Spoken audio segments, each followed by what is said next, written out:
Hi friends, स्वागत है आपका अपने YouTube channel cricket talk with Sumit पर, जहां पर हम क्रिकेट की इन डेप्थ एनालिसिस और अपनी एक व्यू पॉइंट रखते हैं जो भी गतिविधियां हो रही होती है क्रिकेट फील्ड पर या क्रिकेट फील्ड के बाहर। तो जैसा कि इंग्लैंड वर्सेस साउथ अफ्रीका का टेस्ट अभी कैरी ऑन चल रहा है, तो उसके बारे में हम आपका इन डेप्थ एनालिसिस कल मॉर्निंग की वीडियो में करेंगे। लेकिन आज जैसा हम लोगों ने प्रीवियस वीडियो में वादा किया था कि हम पाकिस्तान क्रिकेट टीम की एशिया कप की स्क्वाड और प्लेइंग 11 क्या होगी उसके बारे में डिस्कस करेंगे। एक बिल्कुल प्योर खाका तैयार करेंगे कि कौन सी पाकिस्तान की स्ट्रेंथ है, क्या पाकिस्तान की वीकनेस हो सकती है और पाकिस्तान को क्या करना होगा ऐसा कि वो मैच को यहाँ से जीते ही नहीं इंग्लैंड इंडिया के खिलाफ, बल्कि एशिया कप को भी वो जीत सकती है। तो सबसे पहले तो हम जो इस टॉपिक के अलावा जो हमारे पास टॉपिक है उस पर हम डिस्कस कर लेते हैं, उसके बाद हम पाकिस्तान वाले टॉपिक्स पर आएंगे। तो सबसे पहले की न्यूज़ ये है कि अनिल कुंबले, जो कि पंजाब किंग्स के कोच थे, उन्होंने स्टेप डाउन कर दिया है और अब वो कोच नहीं होंगे और उनके जगह पर पंजाब किंग्स उनकी रिप्लेसमेंट ढूंढेगी और एक नई उम्मीदवार को कनेक्ट करेगी कि पंजाब किंग्स एक अच्छी और उभरती हुई टीम पेश हो और एक एक एक एक एक फोर्स रेकन फोर्स साबित हो आईपीएल 2023 में। तो जैसा कि अनिल कुंबले का परफॉर्मेंस है, मुझे अनिल कुंबले लगे थे कि थोड़े टैक्टिकल होंगे, थोड़ा ब्रेन होगा उनका, शातिरपना होगा उनके पास। जब वो क्रिकेट की फील्ड पे 2008 के बाद रिटायर हुए थे, तो मेरी उम्मीद थी कि 2010-2011 के बाद वो डेफिनेटली कोचिंग में आएंगे। लेकिन जब वो आए तो पूरी टीम तितर बितर हो गई थी और विराट कोहली से उनकी जो लड़ाई थी जग जाहिर है। और विराट कोहली को वो पसंद नहीं करते थे, विराट कोहली उनको भी पसंद नहीं करते थे, क्योंकि Anil Kumble as a ruler कि वो रूल करते थे और अपनी मन मर्जी चलाते थे। स्ट्रिक्ट जो कोच होता है ना कि कम बोलना है, कम प्रदर्शन करना है, 8-9 बजे सो जाना है, नो पार्टी नो नथिंग, उस टाइप के वो स्ट्रिक्ट कोच नजर आते हैं। तो बहरहाल जो भी पंजाब किंग्स के साथ उनकी टर्म्स कंडीशन थे वो अब ख़त्म हो गए हैं और अब वो रिलीज़ कर दिए गए हैं अपने कोचिंग जॉब से। तो पंजाब किंग्स जब नया रिप्लेसमेंट कुछ लाएगी तो उस पर हम जरूर बात करेंगे। उसके बाद आपकी जो नेक्स्ट खबर है कि वीवीएस लक्ष्मण एशिया कप के लिए आपके दुबई पहुंच चुके हैं और टीम को ज्वाइन भी कर लिया है। जैसा कि आप जानते हैं कि राहुल द्रविड़ को कोविड के बाद वो बेंगलोर में ही स्टे कर गए हैं और वो तब तक ट्रैवल नहीं करेंगे जब तक उनकी नेगेटिव रिपोर्ट नहीं आ जाती है। और एशिया कप में वीवीएस लक्ष्मण और आपके राहुल द्रविड़ दोनों मिल करके कोचिंग करेंगे, जो कि एक अच्छी खबर है। टीम को इसका मोराल भी मिलेगा कि एक कोच का काम क्या होता है। एक कोच का काम सिर्फ होता है मोटिवेट करना, प्लेयर कैसा फील कर रहा है, कैसा उसको जज कर रहा है या उसको कैसा लग रहा है सिनारियो या सिचुएशन, उसके ऊपर वो वर्क करे। मतलब मोर ओवर द मेंटली वो वर्क करे रादर देन फिजिकली। प्लेयर आज के डेट में इतने मैच्योर होते हैं कि उनको पता है कि मेरी गलती कहाँ है, मेरी वीकनेस कहाँ क्या हो रही है, क्या नहीं हो रही है। तो उस पर नो कमेंट्स है। लेकिन हाँ, एक रोल डिफाइन करना,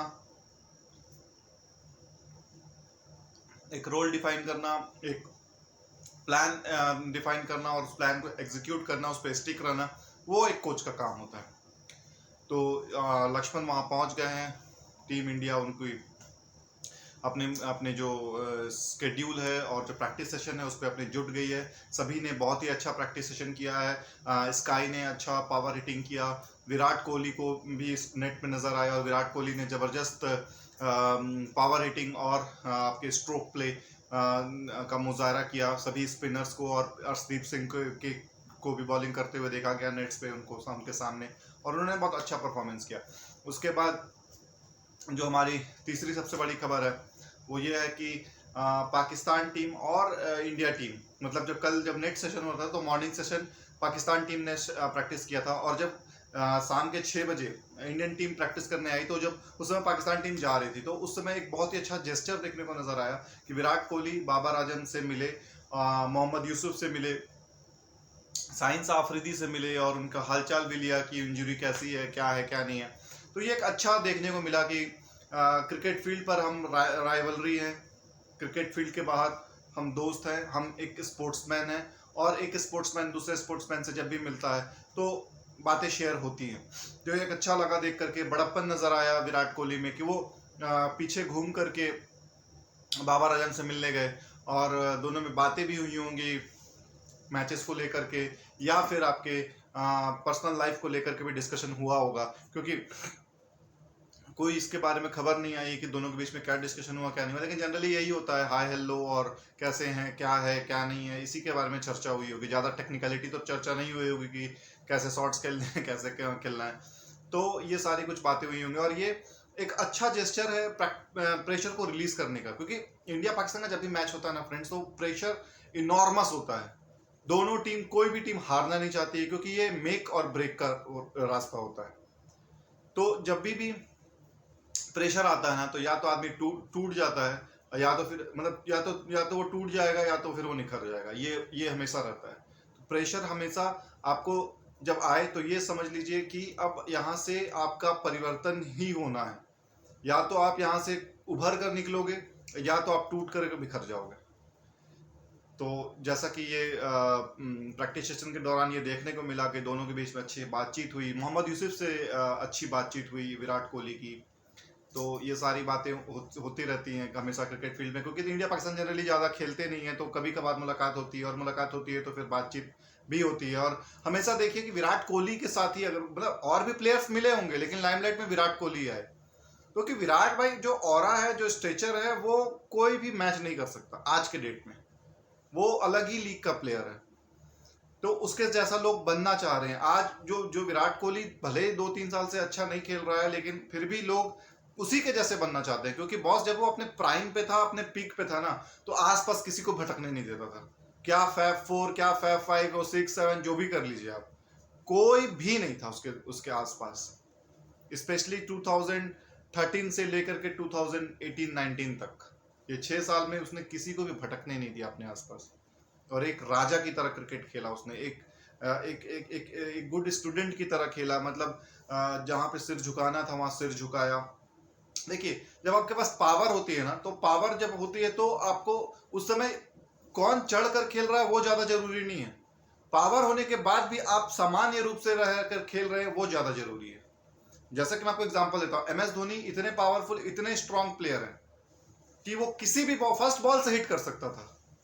लेकिन 2011 का वर्ल्ड कप का फाइनल, स्टार्टिंग के आप कुछ उसके बॉल्स देखिए, कुछ ओवर्स देखिए, वो पावर उसके पास थी कि वो हिट कर सकता था, कैप्टन था, वो कुछ भी डिसीजन ले सकता था, लेकिन उसने बॉल को रोका, आत्मसम्मान दिया बॉलर को, और जब वो सेट हो गया तब वो अपना पावर दिखाया। तो ये होता है पावर का सही मायना, कि जब आपके पास पावर हो, उसके बाद भी अपने आप को आप अपने आप को होल्ड करके रखे हो और सिचुएशन के अकॉर्डिंग प्ले कर रहे हो।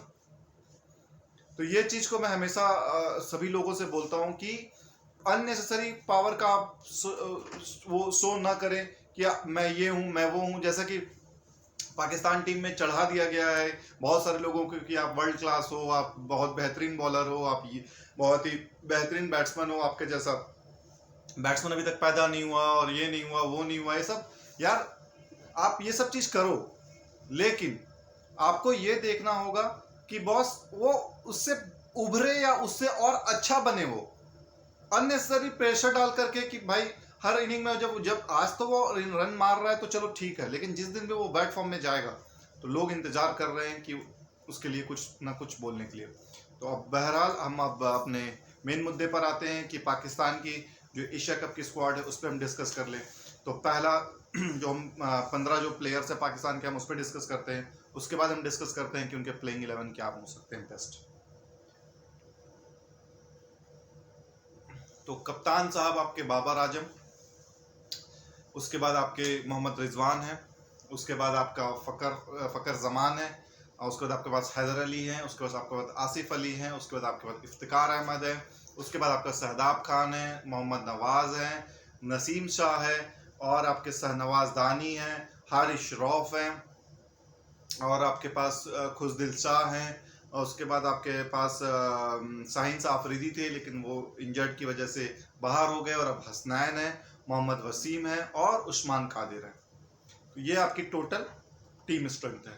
अब यहाँ पर जो 2-3 चीज़ें गौर करने वाली बातें हैं कि पाकिस्तान ने यहाँ पर स्पिनिंग ऑलराउंडर को बहुत प्रेफरेंस दिया। मतलब जो जो जो प्योर स्पिनर्स हैं उनको उन्होंने ज़्यादा तरजीह नहीं दी है, और स्पिनिंग ऑलराउंडर पे ज़्यादा वहाँ पे गए हैं, और पेसर इन्होंने 4-5 रखे हुए हैं।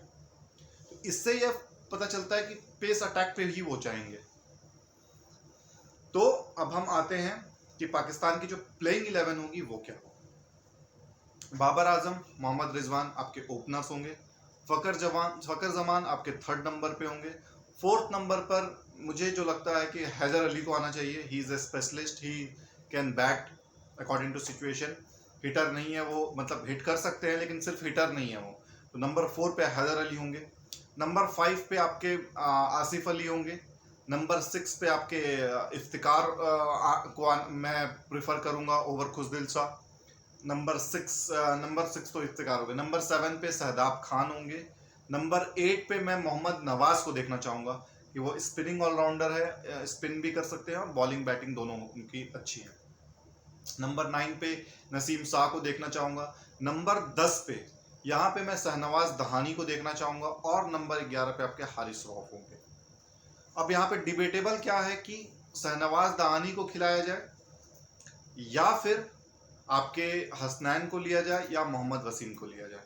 तो अब मेरा यहाँ पे काउंटर अटैक ये है कि मोहम्मद वसीम आज उन बॉलिंग में नेट पर प्रैक्टिस करते हुए उनके बैक पे इंजरी आई है, तो वो 100% नहीं होंगे, 50% वो आउट है आपके। नहीं तो वो मोहम्मद वसीम के साथ ही जाते, मोहम्मद वसीम ही खेलते शहनवाज दहानी की जगह पे।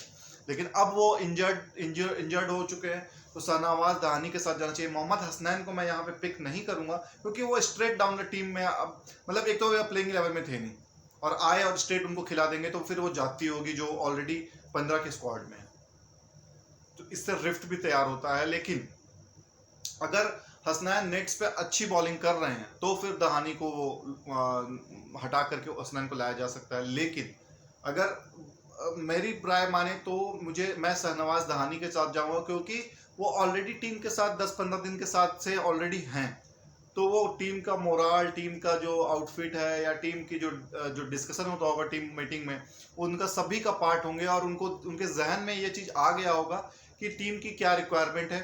और स्पेशली शाहीन शाह के जाने के बाद टीम की क्या डिमांड है from there young fast bowlers, वो अच्छे से जान रहे हैं।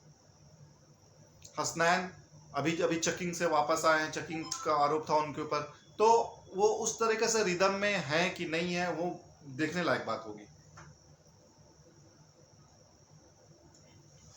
तो ये मेरी प्लेइंग 11 होगी। मैं शहनवाज दहानी के साथ जाऊंगा और मेरी टीम में 2 स्पिनर होंगे, शहदाब खान आपके और मोहम्मद नवाज, और 3 पेसर को मैं रखूंगा आपके हारिस रऊफ, शहनवाज दहानी और नसीम शाह। तो 3 2 5 ये आपके होंगे। थोड़े बहुत जो हाथ घुमा सकते हैं मेरे ख्याल से इफ्तिकार है, मैं थोड़ा बहुत बॉलिंग कर सकते हैं। आपके आसिफ अली थोड़ी बहुत बॉलिंग कर सकते हैं, लेकिन आसिफ अली को उतना बॉलिंग का अनुभव नहीं है क्योंकि मैं पीएसएल में उनको देख रहा था। पीएसएल में उनकी बॉलिंग की वो परफॉर्मेंस नहीं है जो इफ्तिकार थोड़ी बहुत कर सकते हैं। तो अब बात करते हैं फ्रेंड्स कि पाकिस्तान की क्या स्ट्रेंथ है। तो पाकिस्तान की जो स्ट्रेंथ है वो है उनकी जो सबसे बड़ी वीकनेस है। वीकनेस उनकी ये है कि कोई भी प्लेयर मतलब अनप्रिडिक्टेबल है, किसी ने इनको ज़्यादा देखा हुआ नहीं है। और जो उनकी स्ट्रेंथ, सबसे बड़ी स्ट्रेंथ है कि ये कि सभी हिटर्स हैं। अगर स्टार्टिंग के 3 प्लेयर्स उनके चल गए, मोहम्मद रिजवान, बाबर आजम और फकर जमान, मैं एक इसमें से दो चेंजेस मैं इनफैक्ट करना चाहूंगा फ्रेंड्स कि फकर जमान और मोहम्मद रिजवान ये दोनों ओपनिंग करें और बाबर आजम तीसरे नंबर पे है। तीसरे नंबर पे नहीं भी आता है तो वो चौथे नंबर पे है, क्योंकि ना उससे एक स्ट्रेंथ मिलेगा और एक मिडिल ऑर्डर में एक एक्सपीरियंस की भी रिक्वायरमेंट होगी जब जैसे सीरीज प्रोग्रेस करेगा। तो यहाँ पर मैं ये देखना जरूर चाहूंगा कि फकर जमान और मोहम्मद रिजवान के साथ ओपनिंग करें, लेफ्ट एंड राइट की कॉम्बिनेशन होगी जो कि एक अच्छी कॉम्बिनेशन होती है। उसके बाद नंबर 3 पर आप बाबर आजम को भेजें। नंबर 4 पर यहाँ पर मैं शहदाब खान के साथ जाना चाहूंगा क्योंकि पीएसएल में वो बहुत ही तगड़ी हिटिंग कर रहे थे और एक अच्छे प्रॉपर बैटिंग, मतलब जो उनके स्ट्रोक्स थे वो उस पर खेल रहे थे। तो जो बैटिंग स्ट्रोक्स होते हैं वो जैसे एक होता है कि हिटिंग, सिर्फ हिटिंग किए जा रहा है, और एक होता है कि प्रॉपर स्ट्रोक्स खेलना। तो शहदाब खान का मुझे वहां पे नजर आ रहा था कि वो प्रॉपर स्ट्रोक्स खेल रहा था। तो चौथे नंबर पे या 5वें नंबर पे शहजाद खान को अगर टीम भेजती है तो फिर इफ्तिकार अहमद और आसिफ अली को 6वें 7वें पे यूज कर सकते हैं। 8वें पे नवाज होंगे तो वो भी अपनी हिटिंग कर सकते हैं। तो ये जो जो ये जो अनप्रिडिक्टेबिलिटी है ना कि कौन प्लेयर कहाँ पे उतरेगा और कहाँ पे नहीं उतरेगा, वो ही पाकिस्तान की स्ट्रेंथ है। क्योंकि अगर अपने गिवन डे पर कोई भी बैट्समैन चल गया तो वो 180 190 आराम से बना सकते हैं। और अगर वो चेस कर रहे हैं तब तो उनके पास नंबर 8 तक बैट्समैन है। ऊपर के अगर उनको चेजिंग में अगर कर रहे हैं और ऊपर के जो 2-3 खेल रहे हैं वो अगर स्टार्ट अच्छा दे देते हैं तो फिर नीचे अच्छी उनके पास down the line hitting ability के बैट्समैन है जो कि किसी भी बॉलिंग को काउंटर कर सकते हैं। इंडिया ऑलरेडी अपने वीक बॉलिंग के साथ है तो वहां पर हिट करना मतलब हिट करना आसान होगा उनको। अगर जसप्रीत बुमराह होते या फिर आपके हर्षल पटेल होते या फिर आपके मोहम्मद सामी होते तो उनको हिट करना उतना आसान नहीं है। लेकिन इन लोगों को आपके भुवनेश्वर हो गए, हर्षदीप हो गए और आपके जडेजा हो गए, अश्विन हो गए और आपके युजवेंद्र चहल हो गए, इनको हिट करना, युजवेंद्र चहल को हिट करना थोड़ा सा डिफिकल्ट होगा लेकिन बाकी लोगों को हिट करना थोड़ा आसान रहेगा। तो पाकिस्तान की जो स्ट्रेंथ है वो उसकी अनप्रेडिक्टेबिलिटी है। अगर ये तीनों चल गए ऊपर के तीनों तो फिर बहुत रिलैक्स और बहुत रिलीफ महसूस करेंगे। अब बात करते हैं पाकिस्तान के वीकनेस की। तो पाकिस्तान की वीकनेस है उसकी इनएक्सपीरियंस। मिडिल ऑर्डर में सभी इनएक्सपीरियंस प्लेयर हैं। मैंने बताया ना आपको कि जो उनकी स्ट्रेंथ है वही उनके वीकनेस है। तो टोटली अनप्रिडिक्टेबल साइड है।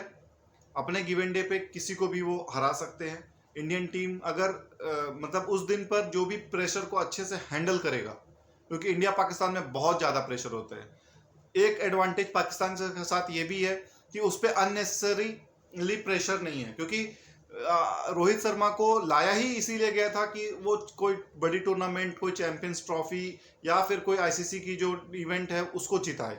तो उसके पास ऑलरेडी एडेड प्रेशर है, वो एक्स्ट्रा लगेज और एक्स्ट्रा बैगेज के साथ ऑलरेडी कैरी कर रहे हैं। बट बाबर आजम की टीम के साथ ऐसा नहीं है। बाबर आजम को किसी भी चीज़ का टेंशन नहीं है कि वो हार भी गए तो उनके साथ क्या होगा, क्योंकि वो ऑलरेडी वो उनके पास शाहीन अफरीदी नहीं है, उनके पास 2-3 प्लेयर्स और थे, हसन अली नहीं है, उसके फॉर्म की वजह से बाहर है, और उसके बाद इमाद वसीम नहीं है। तो जो T20 वर्ल्ड कप में उनके साथ पहले से खेल रहे थे वो उसमें से बहुत सारे प्लेयर्स उनके साथ नहीं है अभी। उसके बाद बॉलिंग अटैक आपकी अननोन है। आपकी नसीम शाह को ज़्यादा देखा हुआ नहीं है इंडियन टीम ने, शाहनवाज दहानी को नहीं ज़्यादा देखा, हरीश राव को एक आध मैच खेला है हरीश राव के साथ तो थोड़ा बहुत है। शहजाद खान और आपके मोहम्मद नवाज ये इनएक्सपीरियंस बॉलिंग अटैक है। तो अगर यहाँ पर रोहित शर्मा और कंपनी अगर धावा बोल देती है तो फिर इनके धागे खुल सकते हैं, क्योंकि इंडिया के पास एक्सपीरियंस भी है और आपके पास उस तरीके के प्लेयर भी हैं जो कि काउंटर अटैक कभी भी कहीं से भी स्टार्ट कर सकते हैं। तो पाकिस्तान की जो सबसे बड़ी स्ट्रेंथ है ना कि वो अपनी लिमिटेशन जानते हैं और अपने दायरे में रहकर खेले ना, एज ए टीम खेलेगी तो डेफिनेटली वो जीत सकती है। मैं राइट ऑफ नहीं कर रहा हूं पाकिस्तान को, क्योंकि पाकिस्तान बिल्कुल भी अनप्रेडिक्टेबल टीम है। अगर इंडियन टीम की फॉर्म उस दिन सही नहीं लगती है और नसीम शाह, मतलब देखिए पाकिस्तान इससे शाहीन शाह को उतने लोग नहीं जानते थे जितना जब T20 वर्ल्ड कप में वो इंडिया के साथ मैच खेला और क्या बोलते हैं इंडिया के साथ जब वो मैच खेले। तो जैसा कि मैं बता रहा था फ्रेंड्स कि नसीम शाह, शाहनवाज दहानी, इनको इंडियन टीम ने नहीं देखा है। और आपके जिस तरीके से वर्ल्ड कप में शाहीन अफरीदी को कोई नहीं जानता था और इंडिया के मैच के बाद परफॉर्म किया और वो रातों रात स्टार बन गया, और आज वो नहीं खेल रहा है तो लोग उसे मिस कर रहे हैं।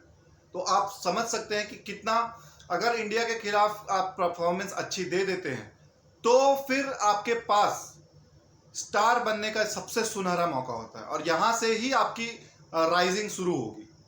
तो शाहीन शाह भी फर्स्ट टाइम इंडिया के साथ फर्स्ट T20 खेला, स्टार बन गया। नसीम शाह का भी ये फर्स्ट टाइम ये T20 है। नसीम शाह भी अगर गलती से चल गए उस दिन 2-3 विकेट ऊपर से निकाल करके दे दिए तो बहुत ही आसान हो जाएगा पाकिस्तान के लिए मैच में प्रेशर बनाना, दबाव बनाना, क्योंकि पाकिस्तान के पास नथिंग टू लूज का मोमेंट है। इंडिया के लिए एवरीथिंग टू गेन है। अगर इंडिया यहां से ये एशिया कप नहीं जीतती है तो उसके ऊपर बहुत ही ज्यादा प्रेशर होगा, क्योंकि वो फेवरेट है, उनके पास सभी चीजें मौजूद है टीम में। लेकिन पाकिस्तान के पास एक ही चीज है, जो है यूनिटी, और जो है कि अपने दायरे को समझते हुए खेलना। तो वहां पर यहाँ पर शकील मुश्ताक का बहुत इंपॉर्टेंट रोल प्ले होता है, मोहम्मद यूसुफ का बहुत रोल प्ले होता है कि अपने प्लेयर्स को वो कॉन्फिडेंस दे जिससे वो पूरा अपना 100% उस दिन मैच पे एफर्ट्स दे। अगर वो सारे प्लेयर्स ऐसा कर गए तो बिलीव मी, इंडिया को वहां पे वो नलीफाई कर सकते हैं, डाउन कर सकते हैं, आउट कर सकते हैं। अगर इंडिया को वो फर्स्ट बैटिंग करने का मौका देते हैं, 150 to 160 आइडल होगा उनके लिए। अगर बियॉन्ड 175 इंडिया चली गई तो फिर फाइट करना इंडिया के लिए आसान होगा, क्योंकि इंडिया के पास 2 से 3 स्पिनर हैं जो कि बांध के रख सकते हैं। T20 वर्ल्ड कप में जैसा हुआ था कि ड्यू आ गई थी, यहाँ पर ड्यू का उतना सीन नहीं बन रहा है, specially in August September month में। तो यहाँ पर पाकिस्तान को बहुत ही संभल करके और एक एक चीज का उनको परख करके, एक एक टीम, एक एक बैट्समैन की कमजोरी को समझ करके बॉलिंग अटैक करना होगा, और एक प्लान के तहत पे वो बॉलिंग करे। अगर जैसे स्पिनर बॉलिंग कर रहे हैं तो उनको अगर रोल दिया गया है कि आपको होल्डिंग जॉब करना है, मतलब आप कम रन दे करके आप ओवर्स खत्म करें, वो अगर काम करें तो उनको उसी पे जाना है। अगर स्पिनर विकेट टेकिंग पे चले गए तो वहां पर वो मार भी खाएंगे और पूरे का पूरा प्लान फेल हो जाएगा, क्योंकि पाकिस्तान के पास एक्सपीरियंस बॉलर नहीं है जो कि डेथ में या फिर जो कि आपके बीच में रह करके 2-3 ओवर अच्छे करके 2-3 विकेट निकाल करके सामने वाली टीम को प्रेशर में डाल दे। तुक्के में विकेट मिल गई, गलती से विकेट मिल गई, बैट्समैन की गलती से विकेट मिल गई, वो बात अलग है, लेकिन आप रिलाई नहीं कर सकते कि हाँ ये वाला बॉलर मेरे को 2 से 3 विकेट तो निकाल के दे ही सकता है। जैसा कि अगर आप अभी नीदरलैंड के साथ हुआ, कभी भी जब भी पाकिस्तान प्रेशर में लग रही थी तुरंत वो नसीम शाह को लाते थे, नसीम शाह 1 या 2 विकेट निकाल करके टीम को देते थे और सामने वाली पोजीशन को प्रेशराइज करते थे। लेकिन बड़े मैच में बड़ा बॉलर उनके पास नहीं है। छोटे मैच में छोटे टीम के साथ तो कोई भी ये काम कर सकता है कि हाँ विकेट की जरूरत है तो अपने प्रीमियम बॉलर को लेकर आओगे और आपको 1-2 विकेट मिल जाएगा। तो यहाँ पर पाकिस्तान के पास एक अच्छी अपॉर्चुनिटी है, कैसे वो अपने बादशाहत को, इंडिया की बादशाहत को ख़त्म कर सकती है और इंडिया को हराने के बाद वो फिर से, मतलब वो ये ना हो जाए कि वन मैच वंडर था, जैसे आईसीसी चैंपियंस ट्रॉफी को वन मैच वंडर बोला जाता है कि पाकिस्तान, इंडिया उस दिन गलती से हार गई, उसके बाद इंडिया ने पाकिस्तान को एशिया कप में अच्छे से मारा, अच्छे से धोया, वर्ल्ड कप में अच्छे से मारा, अच्छे से धोया। तो यहाँ पे वही चीज ना हो कि भाई आपने T20 वर्ल्ड कप में एक बार इंडिया को हरा दिया और इंडिया फिर यहाँ पे आपको 2 बार 3 बार जब भी है, जितने बार भी आप मुलाकात हो रही है, इंडिया आपको कुत्ते की तरह मार रही है। तो ये वन मैच वंडर नहीं होना चाहिए और एक टीम को यहाँ पर एकजुट करने की जरूरत है। यही राइट टाइम होता है स्टार बनने का, यही चीजों के लिए आप मैच खेलते हो कि आप यही सिचुएशन ढूंढते हो कि हमको ये सिचुएशन, ये सिनारियो मिले कि जहां पर कोई उम्मीद नहीं थी वहां से वो अच्छा करके निकल गया। सेम शाहीन शाह अफरीदी के साथ हुआ, वहां पर पाकिस्तान से कोई उम्मीद नहीं थी कि वो पाकिस्तान मैच वो जीतेगा, लेकिन शाहीन शाह अफरीदी आए, छाए और मैच को एकदम एक तरफा करके चले गए। तो यही उम्मीद आपसे, आपकी नसीम शाह से है, यही उम्मीद शहनवाज से है और यही उम्मीद हारिस श्रॉफ से होगी। पावर हिटिंग आपके पास सॉलिड है। अगर आप खुदा ना खास्ता अगर आप चेस कर रहे हो 180 190, तो अगर ऊपर से अगर आपको अच्छी स्टार्ट मिल जाती है तो फिर नीचे बैट्समैन को उतनी तकलीफ नहीं होगी, क्योंकि सभी हिटिंग करना जानते हैं। अभी आसिफ अली का भी मैं पाकिस्तान का जो क्रिकेट बोर्ड का जो अपना यूट्यूब चैनल है उस पर देख रहा था कि वो डेली 100 to 150 छक्कों का प्रैक्टिस कर रहे हैं। तो उनको पता है पावर हिटिंग कैसी करनी है, उनको पता है कि इनिंग बिल्डअप करने वाला प्लेयर कोई नहीं है यहाँ पे कि इनिंग को बिल्डअप कर रहा है। यहाँ पर सभी अपने स्ट्रोक्स खेलने वाले प्लेयर्स हैं और तेजी से रन बनाने वाले प्लेयर्स हैं। इनिंग बिल्डअप करने के लिए भी आपको एक आध प्लेयर ऐसे चाहिए, इसीलिए मैं बोल रहा हूँ कि बाबर आजम को नंबर 3 पर आना चाहिए, जिससे अगर स्टार्टिंग पे विकेट गिर जाती है तो वो एक एंड से वो अपना विकेट बचाएं और सामने वाले बैट्समैन को बोलते रहें कि आप अपना एक तरह से हिटिंग चालू रखें। तो यहाँ पर आपको अच्छी से अच्छी क्रिकेट खेलेंगे तो आपको रिजल्ट अच्छी आएगी। और इंडिया को हराना नामुमकिन नहीं है, इंडिया को हराया जा सकता है on their given day. Cricket जितना छोटा गेम होता है ना, उतना चांसेस होता है कि मैच जो छोटी अपोनेंट वो उसका जीतने का, क्योंकि वनडे मैच होगा तो उतना लंबा समय तक प्रेशर को हैंडल करना छोटी टीम का आसान नहीं होती। टेस्ट मैच होगा तो वो और डिफिकल्ट होगी, लेकिन वनडे मैच है, सॉरी T20 मैच है, तो 20 ओवर में कोई भी उस दिन अच्छा बॉलिंग अच्छा बैटिंग करके मैच को निकाल सकता है, एक तरफा कर सकता है, वन मैन शो हो सकता है। तो फ्रेंड्स, इसी के साथ ये मेरी पाकिस्तान की स्ट्रेंथ और वीकनेस और प्रोबेबल बेस्ट 11 टीम थी। होप आपको पसंद आया होगा। नेक्स्ट वीडियो में हम इंग्लैंड वर्सेस साउथ अफ्रीका की रिव्यू करेंगे जो डे 1 आज गुजरा है, और हम बांग्लादेश और श्रीलंका की टीम की भी रिव्यू करेंगे कि उनकी टीम कैसी है, स्ट्रेंथ क्या है उनकी, और उनकी प्लेइंग 11 बेस्ट प्लेइंग 11 क्या हो सकती है। तब तक आप अपना बिल्कुल ख्याल रखिए, आप अपने साथ अपने फैमिली का भी ख्याल रखिए। तब तक मिलते हैं हम एक नए वीडियो पे। जय हिंद, वंदे मातरम, जय भारत।